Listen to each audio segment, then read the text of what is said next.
বিষয় জেনেটিক্সের প্রায়োগিক ক্ষেত্রসমূহ, কতিপয় জেনেটিক রোগ এবং এদের অস্বাভাবিকতা, জেনেটিক স্ক্রিনিং এবং জেনেটিক রোগ নির্ণয় এবং জেনেটিক কাউন্সিলিং। দেখো, আমরা জিনতত্ত্ব পড়লাম। আমরা জানি যে মানব কল্যাণে জেনেটিক্সের ভূমিকা অপরিসীম। কারণ বর্তমানে আমরা জানি যে জেনেটিক ইঞ্জিনিয়ারিং, বায়োটেকনোলজি প্রভূত বিজ্ঞানের অগ্রগতির ফলে জেনেটিক্স এখন উন্নয়নের ধারা, মানব কল্যাণের বিভিন্ন ক্ষেত্রে জেনেটিক্সের অবদান অনস্বীকার্য। এজন্য আমরা এই মানব কল্যাণের ভূমিকা অধ্যায়টি অনেকগুলো আলোচ্য বিষয় আছে। আমরা প্রথমেই দেখে নিই জেনেটিক্সের প্রায়োগিক ক্ষেত্রসমূহ কি কি। তোমরা দেখতে পাচ্ছ 1 নম্বর জেনেটিক্স এবং ইউজেনিক্স। আমরা জানি ইউজেনিক্স আমরা গত ক্লাসে পড়েছিলাম, সেখানে বলেছিলাম যে মানব জাতির উৎকর্ষ সাধনের জন্য জিনতাত্ত্বিক যে পদ্ধতি আমরা অবলম্বন করি সেটাকে আমরা এক কথায় ইউজেনিক্স বলি। মানব জাতির উৎকর্ষ সাধনের জন্য জেনেটিক্সের ভূমিকা অপরিসীম। আমরা জানি যে মানুষের উন্নত বৈশিষ্ট্য সমূহ রাখবো এবং অনুন্নত বৈশিষ্ট্য সমূহ আমরা এই জিনতত্ত্বের মাধ্যমে অপসারণ করতে পারি। বিকলাঙ্গ বা মানসিক বুদ্ধি মানসিক প্রতিবন্ধী ইত্যাদি অনেক জেনেটিক্যাল ডিজিজ আছে যেগুলোকে আমরা জেনেটিক কাউন্সিলিং বা জিন থেরাপি বা স্ক্রিনিং এর মাধ্যমে নির্ণয় করে আমরা সেগুলোকে সমাজ থেকে অপসারণ করতে পারি। এর ফলে জেনেটিক্স এবং ইউজেনিক্স আমরা জানি যে মানব কল্যাণে গুরুত্বপূর্ণ ভূমিকা রাখে। এবং ইউজেনিক্স এর আমরা জানি পজিটিভ ও নেগেটিভ ইউজেনিক্স আছে। এর মাধ্যমে আমরা ভালো এবং মন্দ উভয়টা বেছে সমাজকে আরো উন্নত করতে পারি। নেক্সট দেখো, দেখতে পাচ্ছ তোমরা জেনেটিক্স এবং কৃষি। কৃষির উৎপাদনশীলতা বৃদ্ধির জন্য জেনেটিক্সের ভূমিকা অপরিসীম। কারণ আমরা জানি মানুষের বৃদ্ধি ক্রমবর্ধনশীল এবং পৃথিবীতে মানুষের বৃদ্ধি তুলনায় খাদ্যের যোগান দেওয়া সেটা একটা দুরূহ ব্যাপার। জিনতত্ত্বের মাধ্যমে সেটা কিন্তু সমাধান হয়েছে। আমরা এখন জেনেটিক্সের মাধ্যমে যে হাইব্রিড নিয়ে এসেছি, হাইব্রিড শস্য, তার উৎপাদন ক্ষমতা বেশি, বীজবিহীন আমরা অনেক ফল নিয়ে এসেছি এবং আমরা এখন সব ঋতুতেই কি ফল পাই। ফলে জেনেটিক্স এবং কৃষি ওতপ্রোতভাবে জড়িত এবং মানব কল্যাণে এর গুরুত্ব অপরিসীম। এরপরে তোমরা দেখো জেনেটিক্স এবং অপরাধী শনাক্তকরণ। তোমরা দেখো, আমরা জানি যে এখন বিভিন্ন অপরাধী শনাক্তকরণের জন্য জেনেটিক স্ক্রিনিং আছে, ব্লাড গ্রুপ আছে, হ্যাঁ, বিভিন্ন রকমের পদ্ধতি অবলম্বন করে আমরা অপরাধী শনাক্তকরণ করতে পারি। যার ফলে এই সমাজে এই জাতীয় অপরাধ, বিভিন্ন জাতীয় অপরাধ করে পার পেয়ে যাওয়ার ক্ষমতা এখন খুব কম ব্যক্তিরই আছে। কারণ আমরা ডিএনএ ফিঙ্গারপ্রিন্টিং বা যে কোনো রকমের জিন স্ক্রিনিং এর মাধ্যমে কিন্তু আমরা অপরাধী নির্ণয় করতে পারি। কারণ অপরাধীর যে কোনো ছাপ বা রক্ত থেকে গেলে খুব সহজেই আমরা করতে পারি। দেখো, পারিবারিক সম্পর্ক নির্ণয়। আমরা জানি আমাদের সমাজে অনেক ঘটনা আছে যে পিতৃ-মাতৃ বা বংশ পরিচয় নিয়ে অনেক ঝামেলা আছে, যেগুলো আমরা খুব সহজেই রক্ত গ্রুপ সহ ডিএনএ প্রোফাইলিং বা স্ক্রিনিং এর মাধ্যমে আমরা নির্ণয় করতে পারি। জেনেটিক্স এবং চিকিৎসা বিজ্ঞান সম্বন্ধে আমরা একটু বলি। চিকিৎসা বিজ্ঞানের নবদিগন্ত উন্মোচিত জেনেটিক্স এর মাধ্যমে। তোমরা জানো রিকম্বিনেন্ট ডিএনএ সহ নানা রকমের টেকনোলজি ব্যবহার করে ইনসুলিন সহ অ্যান্টিবায়োটিক, হ্যাঁ, মনোক্লোনাল অ্যান্টিবডি, নানা রকমের আমরা ওষুধ প্রস্তুত করতে পারি যেগুলো জীবন রক্ষার জন্য অপরিহার্য। মানুষের গড় আয়ু বৃদ্ধির পেছনে জেনেটিক্স এবং চিকিৎসা বিজ্ঞানের ভূমিকা অনস্বীকার্য। সবশেষ আমরা বিবর্তনের প্রকৃতির ধারা নিয়ে আমরা জানি মানুষের বিবর্তনের মাধ্যমে যে একটা প্রজাতি থেকে আরেকটা প্রজাতির সৃষ্টি হয়। এই রহস্যটা উন্মোচন করার জন্য জেনেটিক্যাল অনেক তত্ত্ব আমরা জানি খুবই গুরুত্বপূর্ণ ভূমিকা বিবর্তনে রাখছে। কিভাবে বিবর্তনের ধারা, বিবর্তনের প্রকৃতি, এর মাধ্যমে কিন্তু নতুন প্রজাতি কিভাবে সৃষ্টি হয়, তার জন্য কিন্তু জেনেটিক্সের একটা ভূমিকা অপরিসীম।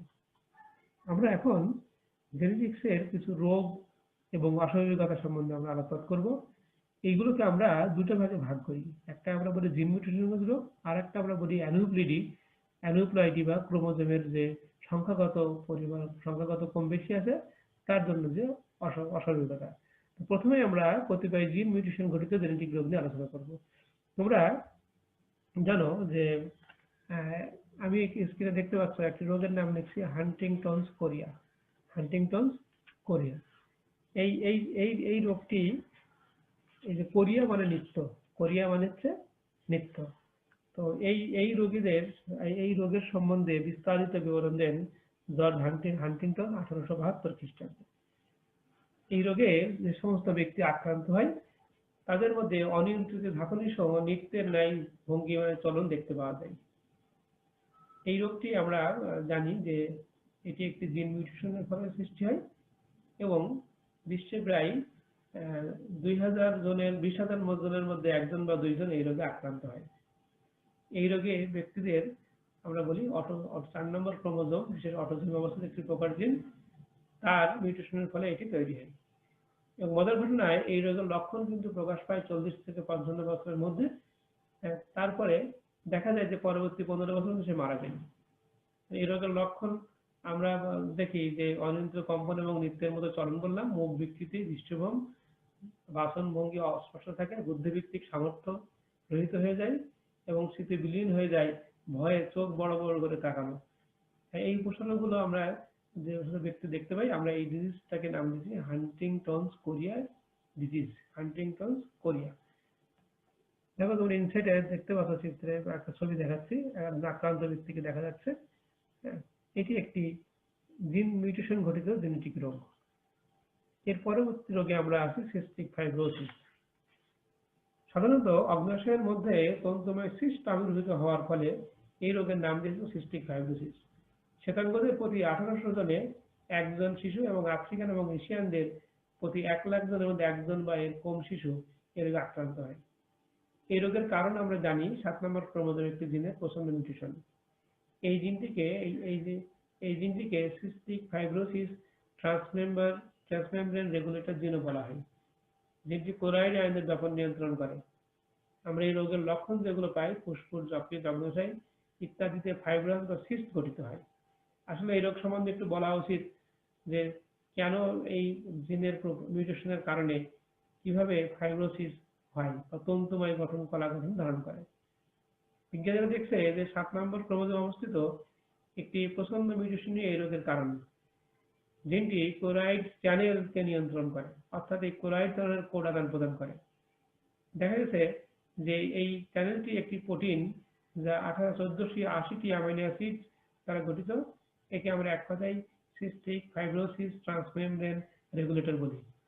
আবরণী কোষের উপরিতলে এই সিস্টিক ফাইব্রোসিস ট্রান্সমেমব্রেন রেগুলেটর জিনটি অবস্থান করে, ফলে এর মাধ্যমে ক্লোরাইড আয়নকে নিয়ন্ত্রণ করতে পারে। এখন এই জিনটি যখন প্রচ্ছন্ন হয়ে যায় তখন দেখা যায় যে তার যে এই রোগ যখন প্রচ্ছন্ন হয়ে যায় তখন এই প্রোটিনের ট্রান্সক্রিপশনের যা এমআরএনএ তৈরি হয় 508 নম্বর কোডটি মিসিং হয়। মিসিং হওয়ার ফলে দেখা যায় কোডন ঘাটতির কারণে এই জিনে যে পরিমাণ মিউকাস তৈরি করার দরকার সেটা আর করে না। ফলে যখনই মিউকাস আগের মতো তো ক্ষরণ হয় না, তখন সিস্টিক ফাইব্রোসিস রোগীদের ক্লোরাইড আয়নের এটার বহিঃপ্রবাহটা বন্ধ হয়ে যায়। এর ফলে যে মিউকাস হয়, মিউকাস খুব ঘন এবং আঠালো বা চটচটে হয়ে যায়। কোষের মধ্যে এটা সঞ্চিত হয় এবং সোডিয়াম আয়ন কোষে প্রবেশ করে, ফলে এটা আয়তন ঘনত্ব বৃদ্ধি পায় এবং আরো বেশি দৃঢ় হয়ে যায়। ফলে ফুসফুস সহ অগ্ন্যাশয় এবং যকৃতের কার্যকারিতা কমে যায়। আমরা চিত্রে দেখতে পাচ্ছি, দেখো তোমরা এখানে ফুসফুসের ভিতরে আমরা দেখাচ্ছি যে কিভাবে মিউকাস গুলো জমা বেঁধে পুরা ব্রঙ্কিওল গুলোকে বন্ধ করে দেয়, ফলে শ্বাসকষ্ট জনিত ভোগে। একইভাবে যখন অগ্ন্যাশয়ে ফাইব্রোসিস হয় তখন অগ্ন্যাশয়ের এনজাইম এবং হরমোন ক্ষরণটি কমে যায়, ফলে এক পর্যায়ে ওই ব্যক্তি মৃত্যুর মুখে পতিত হয়। এবং আমরা এই রোগের ট্রিটমেন্টের ক্ষেত্রে চিকিৎসকবিদরা বলেন যে ফিজিওথেরাপি হচ্ছে একমাত্র উপায়। কারণ মিউকাস অপসারণের জন্য যখন ফুসফুসে মিউকাস জমে যায় তখন তার পিঠে আমরা জানি থাপ্পড় মেরে দৈনিক 5 থেকে 6 বার মিউকাসগুলো ফুসফুস থেকে অপসারিত হয়। একইভাবে খাদ্য পরিপাকের জন্য সম্পর্ক এনজাইম সংগ্রহ করার প্রয়োজন পড়ে অ্যান্টিবায়োটিক দিতে হয়। এটি খুব একটি সময় মানুষ মৃত্যুবরণ করে। তো সিস্টিক ফাইব্রোসিস একটি মাত্র যে অন্য জিনের মিউটেশনের ফলে প্রচন্ড মিউটেশনের ফলে এই রোগটির সৃষ্টি হয়।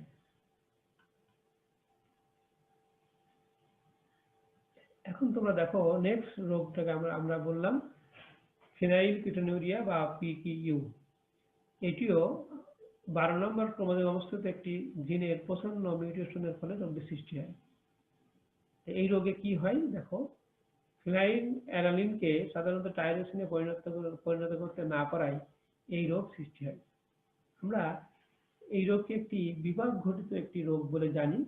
প্রাথমিক পর্যায়ে রোগটি যদি শনাক্তকরণ করা যায় তাহলে চিকিৎসা দ্বারা স্বাস্থ্যের ক্ষতি ঠেকানো সম্ভব। দেখা যায় জন্ম নেওয়া প্রতিটি জীবিত শিশু 18,000 জনের মধ্যে একজন এই রোগে আক্রান্ত হয়। এই রোগের কারণ আমরা বললাম 12 নম্বর ক্রোমোজোমে অবস্থিত একটি জিনের প্রচন্ড মিউটেশন। মিউটেশনের ফলে কি হয় তোমরা এখানে দেখছো, ফিনাইল অ্যালানিন যে অ্যামাইনো অ্যাসিড আছে সেটাকে একটা এনজাইমের সাহায্যে ক্রিয়া করলে পরে টাইরোসিনে পরিণত হয়। এটা একটা স্বাভাবিক ক্রিয়া এবং আমরা এই এনজাইমকে বলি ফিনাইল অ্যালানিন হাইড্রোলেজ PAH। এই এনজাইমটা যখন কাজ করতে না পারে, যখন এনজাইমটা কাজ না করে তখন তার দেহে ফিনাইল অ্যালানিন জমা হতে থাকে। ফলে আমরা দেখি যে যখন জমা হতে থাকে তখন তার নানা রকমের অসুবিধা সৃষ্টি হয়। কারণ এই ত্রুটিপূর্ণ যখন PAH এনজাইম তৈরি হয়, এই এনজাইমটা এই নির্ধারিত এই বিক্রিয়াটা যেটা তোমরা দেখতে পাচ্ছ এটা পরিচালনা করতে পারে না। ফলে অতিরিক্ত এই যে ফিনাইল অ্যালানিন জমা হয় এটা টক্সিনে পরিণত হয়। টক্সিনের কারণে মানসিক বৃদ্ধি ব্যাহত হয়। এই সমস্ত রোগীদের যে সমস্ত লক্ষণ থাকে তোমরা জানো, খিটখিটে মেজাজ হয়, অধিক সংবেদনশীলতা হয়, অস্বাভাবিক অঙ্গভঙ্গি এবং চলাফেরা করে, টাইরোসিনের অভাবে ত্বক এবং চুল কমে যায় এবং রঞ্জিত হয়ে যায়। কারণ টাইরোসিন মেলানিনের মেলানিনকে বাধা দেয়, অর্থাৎ এরা মেলানিন তৈরি করতে দেয় না। এরপরে ত্বক শুষ্ক এবং খসখসে হয়, হাত পা সহ সারা দেহে কোনো সঞ্চালন এবং মস্তিষ্কের অস্বাভাবিক ক্রিয়াকলাপজনিত পেশির খিঁচুনি দেখা যায়। সাধারণত এই রোগ শিশুর জন্মের 4 দিনের মধ্যে রক্ত পরীক্ষায় শনাক্তকরণ করা হয় এবং আমরা জানি যে এটা প্রিন্যাটাল ডায়াগনোসিসের মাধ্যমেও কিন্তু ডিএনএ বিশ্লেষণ করে এই রোগ নির্ণয় করা সম্ভব। তো এই রোগের চিকিৎসা পদ্ধতির মধ্যে আমরা যদি এই রোগ শনাক্তকরণ হয়ে যায় তখন শিশুদেরকে খাদ্যের সাথে ফিনাইল অ্যালানিন এবং টাইরোসিন খাবার জাতীয় সমৃদ্ধ খাবার খাওয়ানো হয়। দেখো নেক্সট একটি রোগ আমরা দেখছি sickle cell anaemia or SCA। দেখো তোমরা লক্ষ্য করছো যে এটি একটি জিনের একটি নিউক্লিওটাইডের একটি নাইট্রোজেন বেসের পরিবর্তনের ফলে কি রকম পরিবর্তন হতে পারে সেটা আমরা একটু দেখি। আমরা একে বললাম সিকেল সেল অ্যানিমিয়া, অর্থাৎ এই রোগে আমরা বলি এই রোগে যে একটি সামান্য মিউটেশনের কারণে যে ভয়াবহ বিপদে ঘটতে পারে তা আমরা এখন অনুধাবন করতে পারবো। দেখো এই রোগে আক্রান্ত ব্যক্তিদের হিমোগ্লোবিনের মাত্রা স্বাভাবিক তুলনায় প্রায় অর্ধেক হয়ে যায় এবং সে রক্তশূন্যতায় ভোগে। পাশাপাশি অন্যান্য অনেক জটিল উপসর্গ দেখা যায়।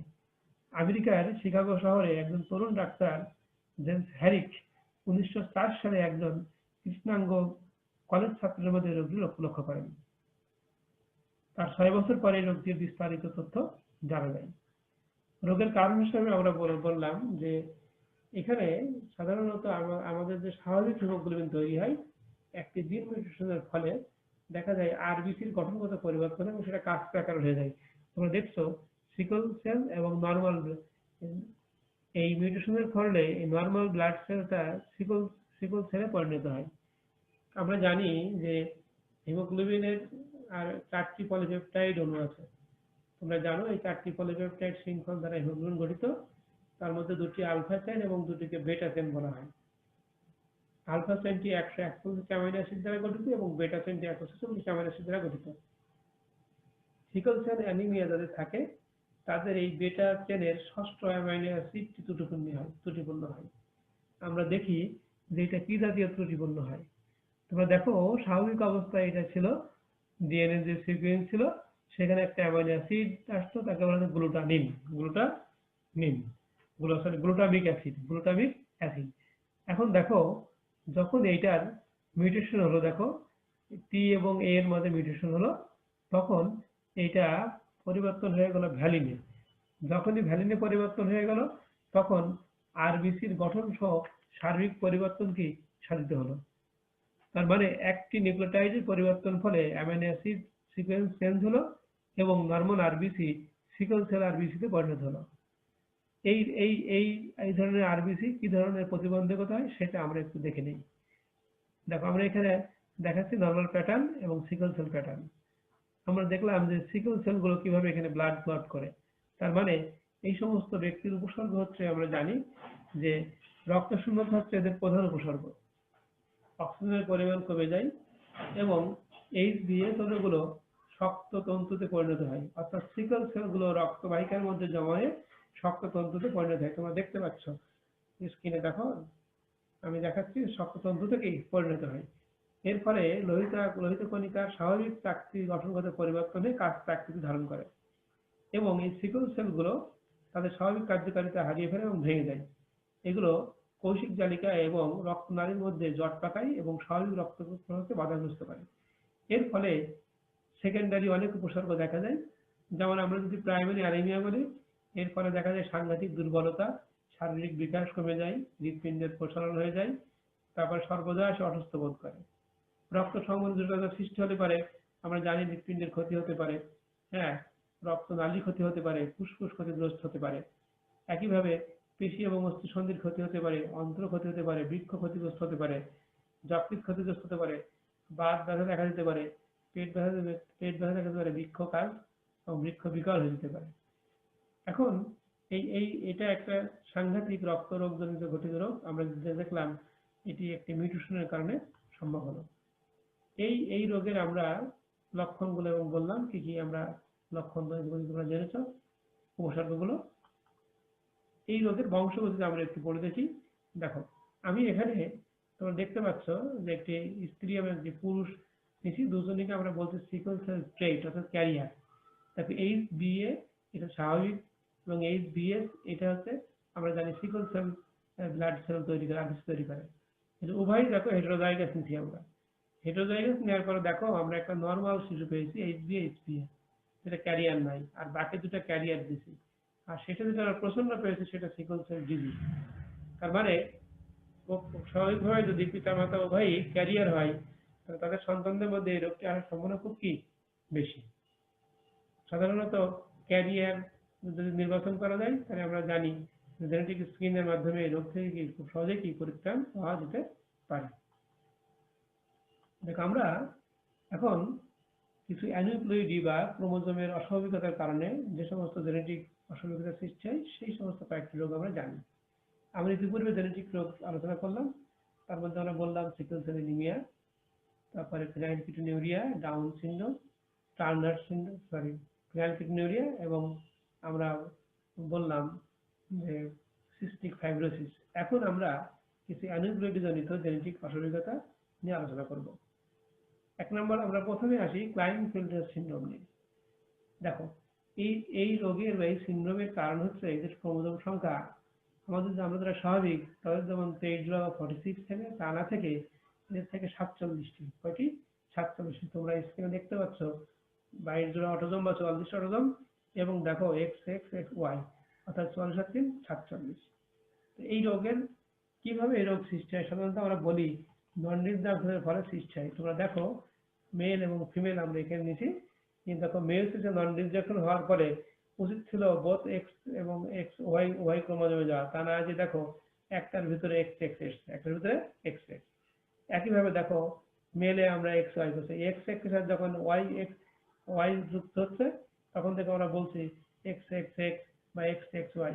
এই যে ট্রিপল অবস্থা যখন আসছে, ট্রাইসেমি অবস্থা যখন আসছে, তখন আমরা তাকে বলছি ক্লাইনফেল্টার সিনড্রোম।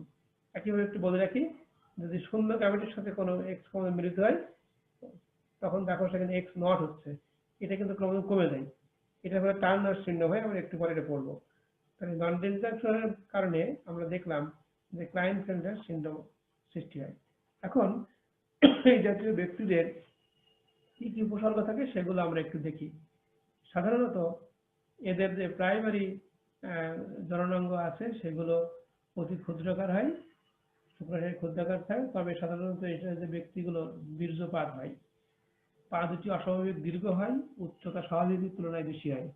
কিছু কিছু ক্ষেত্রে এদের মধ্যম ধরনের স্তন বিকশিত হয়, দেহ প্রায় লোমশূন্য থাকে। এটা খুব ইম্পর্টেন্ট একটা বৈশিষ্ট্য। ফলিকল স্টিমুলেটিং হরমোন ক্ষরণ স্বাভাবিকের চেয়ে বেশি হয় এবং শিক্ষা এবং এদের আচরণগত সমস্যা দেখা যায়। তোমরা দেখতে পাচ্ছ স্ক্রিনে যে একজন ক্লাইনফেল্টার সিনড্রোম ব্যক্তির কি কি লক্ষণ এখানে প্রকাশিত হয়। এরপরে আমরা নেক্সট সিনড্রোমে আসি, টার্নার সিনড্রোম।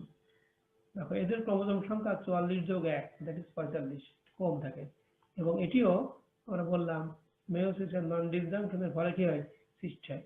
এখানে আমরা দেখতে পাচ্ছ XX, এখানে XX, এটা Y না XX, তার সাথে মিলিত হয়ে দেখো যদি X নট যেটা হয়েছে সেটার নাম টার্নার সিনড্রোম। টার্নার সিনড্রোম এটিও আমরা জানি যে নন ডিসজাংশনের ফলে সৃষ্টি হয়।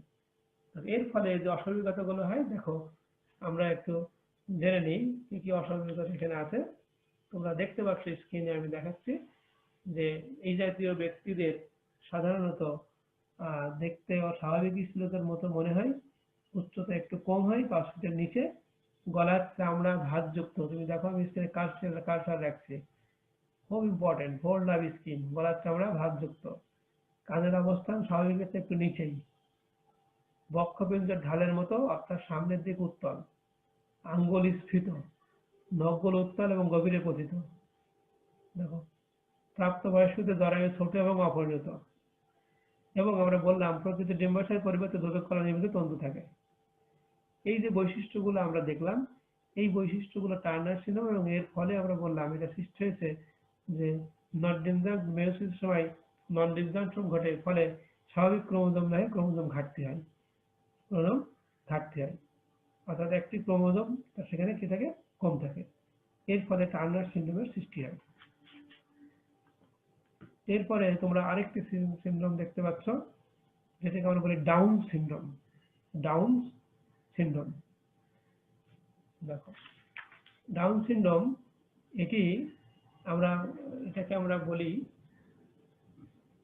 21 নম্বর ক্রোমোজোমের ট্রাইজমি, অর্থাৎ এই সমস্ত ব্যক্তিদের ক্রোমোজোম সংখ্যা 47, তবে সেখানে ক্রোমোজোম বেশি থাকে, অটোজোম 21 নম্বর ক্রোমোজোম বেশি থাকে। তোমরা ক্যারিওটাইপে দেখতে পাচ্ছ 21 নম্বরে 3টি ক্রোমোজোম আছে, 3টি ক্রোমোজোম। ফলে এই জাতীয় ব্যক্তিদের যে আমরা বললাম যে 21 নম্বর ক্রোমোজোম 3টি আছে, তাদেরকে আমরা যে সিনড্রোম প্রকাশ পায় তাকে আমরা এক কথায় বলি ডাউন সিনড্রোম। ডাউন সিনড্রোম এটা জন ল্যাংডন ডাউন্স 1866 খ্রিস্টাব্দে প্রথম এই সিনড্রোম বর্ণনা করেন এবং প্রতি 750 জন শিশুর মধ্যে একজন ডাউন সিনড্রোম নিয়ে জন্মগ্রহণ করে। আমরা তবে মজার ঘটনায় এই জাতীয় অধিকাংশ শিশুই কিন্তু যখন জাইগোট হওয়ার পরে দেখা যায় যে গর্ভপাত ঘটে। এদের ক্রোমোজোম সংখ্যা 47, আমরা আগে বললাম। এদের 21 নম্বর ক্রোমোজোমটি 3টি আছে, ক্রোমোজোমটি 3টি আছে। এটিও মায়োটিক নন ডিসজাংশনের ফর্ম। দেখো এই জাতীয় ব্যক্তিদের কি কি উপসর্গ থাকে আমরা দেখি। দৈহিক উচ্চতা কম, মুখমণ্ডল গোলাকার, নাক চওড়া এবং ফুসফুস চ্যাপ্টা। তোমরা ছবিতে স্ক্রিনে একটা ছবি দেখতে পাচ্ছ ডাউন সিনড্রোম আক্রান্ত ব্যক্তি। দেখো মঙ্গলয়েড মানুষের মতো চক্ষু পল্লব, আমরা বললাম এক ধরনের আদর্শ ভাঁজ দেখা যায়।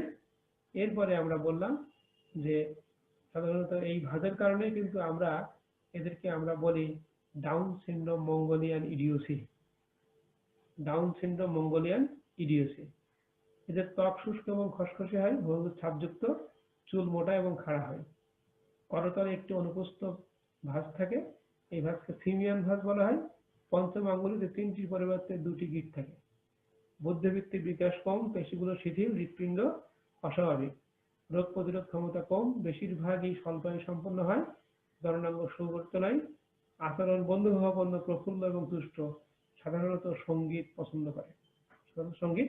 পছন্দ করে। আমরা এতক্ষণ জেনেটিক্যাল ডিজিজ গুলো পড়লাম।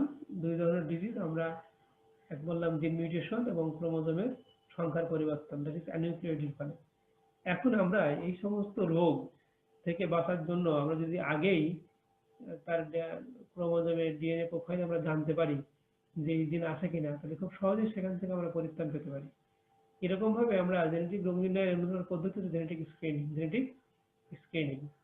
তোমরা জানো যে আমরা এই যে জেনেটিক স্ক্রিনিং যেটা বলছি, যে কোনো ব্যক্তির মধ্যে ক্ষতিকর মিউট্যান্ট জিন শনাক্ত করার যে পদ্ধতি তাকে জেনেটিক স্ক্রিনিং বলে।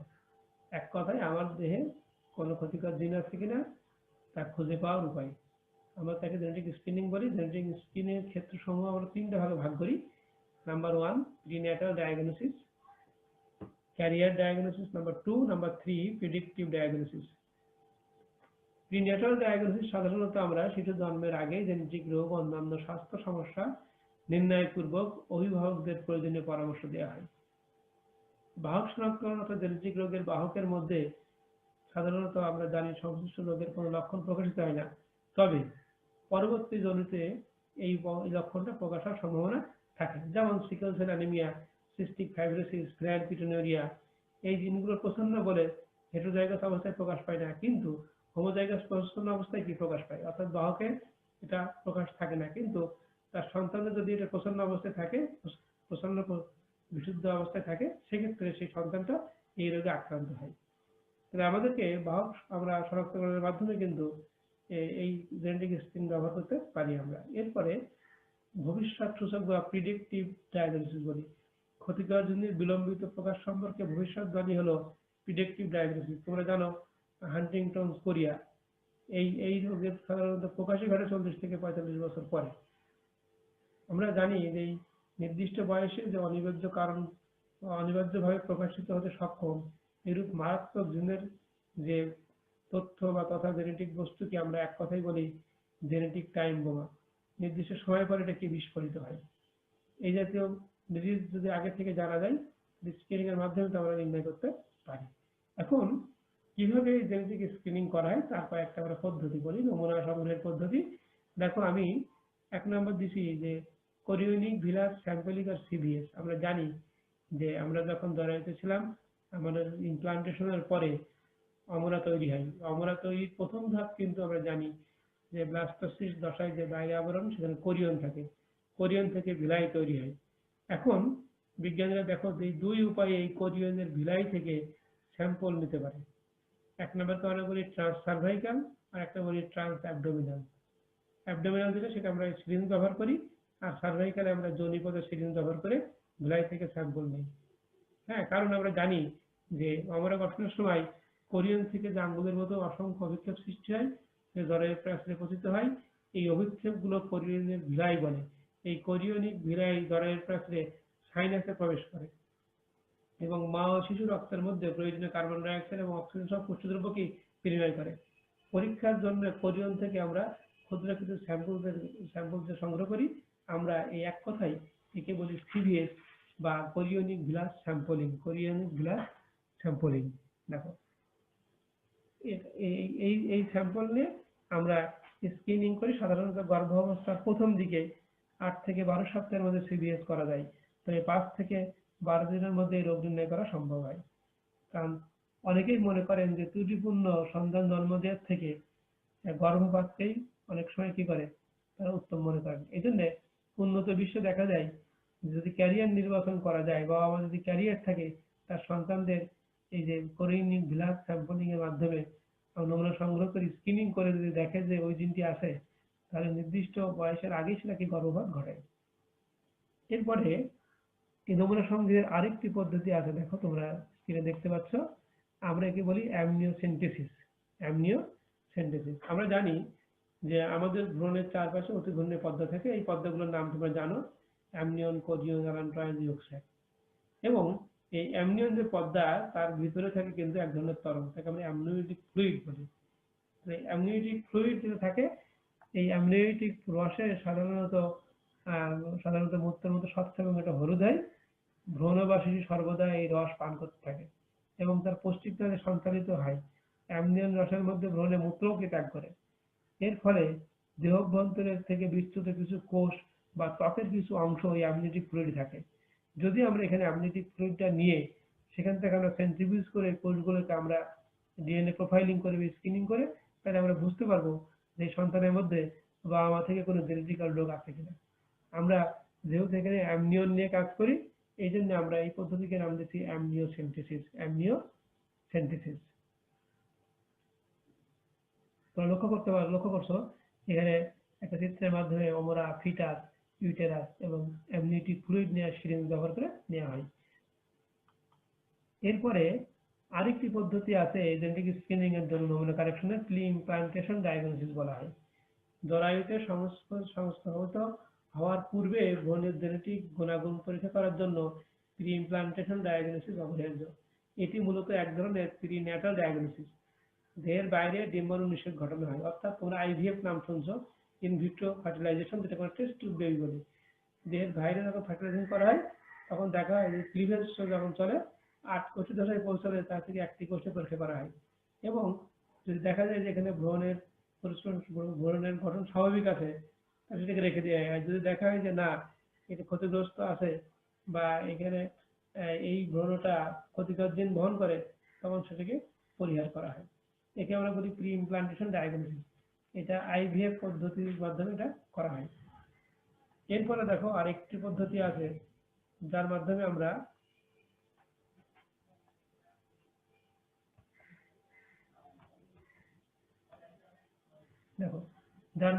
আমরা ডিএনএ প্রোব করে থাকি। ডিএনএ প্রোবের মাধ্যমে ডিএনএ অ্যানালাইসিস করে থাকি। তোমরা স্ক্রিন দেখতে পাচ্ছ ডিএনএ অ্যানালাইসিস। খেয়াল করো বা লক্ষ্য করো, দেখো আমি একটা ডিএনএ সংগ্রহ করছি, নমুনা সংগ্রহ করে সেটাকে রেস্ট্রিকশন এন্ডোনিউক্লিয়াস থেকে কাটছি। আমি সাধারণত প্যালিন্ড্রোমিক সিকোয়েন্স বা ট্যান্ডেন সিকোয়েন্স গুলোতে কাটা হয়। তারপরে এই সিকোয়েন্স গুলোকে আমরা দেখি, আমরা জানি 11 জেল ইলেক্ট্রোফোরেসিস করা হয়। করার পরে সেটাকে সাউদার্ন ব্লটিং পেপারে রাখা হয়। তারপরে সেখানে নাইট্রোসেলুলার নাইট্রোজেন ফিল্টারিং করা হয়। তারপরে প্রোবের মাধ্যমে এক্সপোজ করা হয় ডিএনএ। দেন এটাকে আমরা জানি এক্সরে রেডিওগ্রাফির মাধ্যমে তার কি ডিএনএ নমুনাটা এক্সরে আমরা রেডিওগ্রাফির মাধ্যমে সেটাকে আমরা দেখতে পাই। এখন এই যে পদ্ধতি আমরা এখানে দেখিয়েছি, এই পদ্ধতিকে বলা হয় ডিএনএ প্রোব অ্যানালাইসিস। এখানে একটি প্রোব ব্যবহার করা হয় যার মাধ্যমে এই ডিএনএটাকে শনাক্তকরণ করা যায়। এখন আমরা এই সমস্ত জেনেটিক রোগ বসবাস ও পরিত্রাণ পাওয়ার জন্য আমাদের এখন দরকার জেনেটিক কাউন্সিলিং। জেনেটিক কাউন্সিলিংটা কি? রোগের ঝুঁকি, পরিণতি, রোগ প্রতিরোধ এবং চিকিৎসা সম্পর্কিত যাবতীয় তথ্য ও পরামর্শ দানই হলো জেনেটিক কাউন্সিলিং। জেনেটিক কাউন্সিলিংয়ের মাধ্যমে আমরা দেখা যায় যে আক্রান্তের প্রকৃত রোগ প্রথমে নির্ণয় করতে হয়, তারপরে জেনেটিক স্ক্রিনিং করে নেওয়া উত্তম, আক্রান্তকে সম্ভাব্য থেরাপি দেওয়া যায় এবং উপশমের অন্যান্য প্রয়োজনীয় ব্যবস্থা নেওয়া যায়। সন্তান জন্মদান সক্ষম হলে ভবিষ্যৎ বংশধরদের মধ্যে রোগের ঝুঁকি এবং বিষয়টি তাদেরকে কাউন্সিলিং এর মাধ্যমে তুলে ধরা যায়। তারপরে দেখো, যদি ঝুঁকিপূর্ণ দম্পতি বলতে আমরা সাধারণত ক্যারিয়ারকে বোঝাই। এই ক্যারিয়ারদেরকে আমরা স্ক্রিনিং করে এবং দেখা যায় পরবর্তী সন্তানে এই রোগটি আসতে পারে, কি ধরনের ঝুঁকি পড়তে পারে তা সম্বন্ধে আর কি কাউন্সিলিং করা যায়। তাহলে জেনেটিক কাউন্সিলিং একটা অন্যতম উপায় যে সম্ভাব্য জেনেটিক ক্ষতি থেকে বা সম্ভাব্য জেনেটিক ডিজিজের হাত থেকে ভবিষ্যৎ বংশ বা যারা জেনেটিক রোগে আক্রান্ত তাদেরকে পরামর্শ প্রদানের মাধ্যমে কি স্বাভাবিক বা অনেকটা সুস্থ অবস্থায় রাখা যায়। এখন আমরা আসি জিন থেরাপি। তোমরা খুব নাম শুনছো। জেনেটিক রোগ অস্বাভাবিকতায় নানা উপায়ে ঘটে, তোমরা জানো। জেনেটিক কাউন্সিলিং বা প্রিনেটাল ডায়াগনোসিসের মাধ্যমে এগুলো আমরা নির্ণয় করতে পারি। আবার চিকিৎসা দ্বারা কম বেশি সফলতা লাভ করা যায়। আধুনিক জেনেটিক্সের ধারায় জিন থেরাপি অন্যতম একটি চিকিৎসা পদ্ধতি, যেখানে একটি অতিরিক্ত জিন সন্নিবেশিত করে জেনেটিক রোগের চিকিৎসা দেওয়া হয় এবং এই পদ্ধতিটা জিন থেরাপি। তোমরা দেখতে পাচ্ছ যে থেরাপিটিক এখানে ট্রান্সজেনিক একটা নিউক্লিয়াসে প্রবেশ করানো, সেখান থেকে প্রোটিন আসছে। এই প্রোটিন দেখা যায় যে টার্গেট সেলকে সে রোগ থেকে মুক্তি রাখে। এখন দেখো, এই জিন থেরাপিটি সাধারণত দুই ভাবে দেওয়া হয়। এক নম্বর আমরা বলি জার্মলাইন থেরাপি এবং 2 নম্বর সোমেটিক সেল থেরাপি। জার্মকোষ অর্থাৎ শুক্রাণু, ডিম্বাণু অথবা প্রাথমিক দশার ভ্রূণের মধ্যে কার্যকরী জিন প্রবেশ করিয়ে যদি জেনেটিক রোগের চিকিৎসা করা যায়, তখন তাকে আমরা জার্মলাইন জিন থেরাপি করি। এটা আবার অনেকভাবে সম্ভব। তোমরা জানো মাইক্রো ইনজেকশন পদ্ধতি বা আইভিএফ প্রযুক্তির মাধ্যমে করা যায়। যদি আমরা মাইক্রো ইনজেকশনের মাধ্যমে ত্রুটিপূর্ণ জিনের কার্যক্ষমতা রোধ করার জন্য নতুন জিন যদি আমরা সেখানে প্রয়োগ করি, সেক্ষেত্রে আমরা মাইক্রো ইনজেকশন পদ্ধতি ব্যবহার করতে পারি। তোমরা দেখো স্ক্রিনে মাইক্রো ইনজেকশন পদ্ধতি দেখানো হচ্ছে যে মনের মধ্যে সাধারণত জিনগুলো প্রবেশ করানো হয়। একে আমরা বলি মাইক্রো ইনজেকশন থেরাপি, কার জার্ম লাইন জিন থেরাপির একটা অন্যতম পদ্ধতি। আইভিএফের মাধ্যমেও কিন্তু আমরা করতে পারি। আইভিএফের মাধ্যমে আমরা বিশেষ জিন কি সেখানে ম্যানিপুলেট করতে পারি। সোমাটিক, দেখো সোমাটিক জিন থেরাপির আমরা জানি যে অ্যাডিনো ভাইরাস ব্যবহার করে আমরা সেখানে তার জিন থেরাপি দিতে পারি, বা ম্যাজিক বুলেট তোমরা জানো যে ম্যাজিক বুলেটের মাধ্যমেও কি আমরা জিন থেরাপি করতে পারি। এরপরে আমরা সোমাটিক সেলের জন্য ভাইরাস ব্যবহার করলাম, অ্যাডিনো ভাইরাস বললাম, ম্যাজিক বুলেট বললাম, ডিটারজেন্ট মিশ্রণ আমরা দ্রব্য আমরা ব্যবহার করতে পারি। এতক্ষণে আমরা জেনেটিক কাউন্সিলিং জিন থেরাপি পড়লাম। এখন মানব কল্যাণে অধিক ব্যবহৃত একটি পদ্ধতি হচ্ছে ডিএনএ ফিঙ্গারপ্রিন্টিং। আমরা জানি যে অপরাধী শনাক্তকরণ সহ নানা রকমের পরিচয় নির্ণয় করার জন্য এই পদ্ধতিটি এখন সবচেয়ে বেশি ব্যবহৃত। আমরা এক কথাই বলি যে অপরাধী শনাক্তকরণ বা যে কোনো পিতৃ-মাতৃত্ব নির্ণয় বা যে কোনো নির্ণয়ের কাজে কিন্তু বর্তমানে বহুল পরিচিত ডিএনএ ফিঙ্গারপ্রিন্টিং। আমরা জানি লেসিস্টার ইউনিভার্সিটির অ্যালেক্স জেফ্রি এবং তার সহকর্মীরা 1984 খ্রিস্টাব্দে এই পদ্ধতিটি আবিষ্কার করেন। এই পদ্ধতিতে আমরা ডিএনএ বা পুনরাবৃত্তি ডিএনএ বা স্যাটেলাইট ডিএনএ উপর ভিত্তি করে ডিএনএ ফিঙ্গারপ্রিন্টিং আমরা করি। এটি ধারাবাহিক পদ্ধতির মাধ্যমে করা হয়। যেমন প্রথমে হচ্ছে নমুনা, আমরা যে নমুনাটা নিই সেটা হচ্ছে রক্ত বা সিমেন বা ডিএনএ বহনকারী কোনো ছোট নমুনা নিয়ে সেটাকে আমরা দ্বিতীয় ধাপে রেস্ট্রিকশন এন্ডোনিউক্লিয়াস দিয়ে কর্তন করে সেটাকে ক্ষুদ্র ক্ষুদ্র করি এবং খণ্ডগুলোকে আমরা জেল ইলেকট্রোফোরেসিস করি। তারপরে আমরা তাপ প্রয়োগ করে ডিএনএ কে এক সূত্রকে পরিণত করি। অ্যানিলিং এবং ডিঅ্যানিলিং আছে, তাপ পেজগুলো খুলে যায়। এরপরে থাউজেন্ড ব্লটিং কৌশলের মাধ্যমে আমরা ডিএনএ খণ্ডগুলো নাইলন পর্দায় আমরা স্থাপন করি। তারপরে তেজস্ক্রিয়তা বিশেষ করে P32 ডিএনএ প্রোবগুলো দ্বারা নাইলন পর্দাগুলো দ্রবণে যোগ করতে হয়। সেখানে এই প্রোবগুলো পরিপূরক বা পুনরাবৃত্তি বা ডিএনএ রেপ্লিকেশন হয় এবং সেখানে যুক্ত হয়ে পড়ে। নাইলন ফিল্টারের পর্দায় এক্স-রে ফিল্ম স্থাপন করা হয়। ফিল্মের উপর প্রান্তে ব্যান্ডের ধরন অনুযায়ী দেখা যায় প্রতি ব্যক্তির জন্য 100% নির্দিষ্ট এবং অভিন্ন জমাতের ক্ষেত্রে ব্যান্ডের ধরনও অভিন্ন হয়। এভাবে আমরা ধারাবাহিক প্রক্রিয়ার মাধ্যমে ডিএনএ ফিঙ্গারপ্রিন্টিং করতে পারি এবং এর মাধ্যমে আমরা সন্দেহভাজন মানুষের তথা অপরাধের ব্যক্তিকে নির্ণয় করতে পারি। এটি বর্তমান